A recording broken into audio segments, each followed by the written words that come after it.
Hello everyone, I'm Jade Davis and I'm the Honorary Secretary of OMEP in the United Kingdom. And I want to tell you a little bit about the OMEP UK Early Childhood Education for Sustainability Award Scheme and how it is through this scheme we are contributing directly to the implementation of the UN Charter on the Rights of the Child.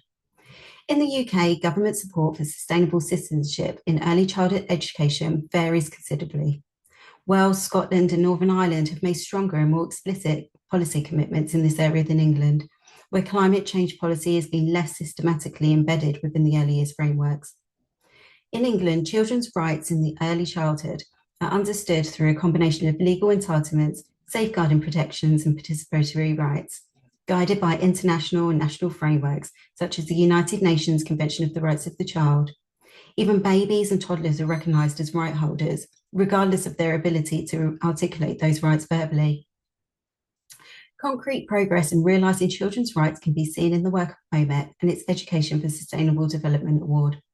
The ESD award scheme is clearly framed around the UNCRC, with a passport used to share a summary of the convention to parents. This draws on the sustainable development perspective that emphasises protecting children's long-term capabilities and freedoms across their life course. Through child-centred, inquiry-based approaches and reflective tools, the award supports educators to embed participation, inclusion, and respect for children's views into everyday curriculum practice, making children's rights visible and lived in early years childhood settings. Wales has already established the Future Generations legislation, and other measures are currently being actively debated in Scotland. In England, OMEP is lobbying for a Future Generations Bill in response to the public inquiry into the pandemic, which identified the need for clearer legal duties to prevent foreseeable long-term harm to children's futures.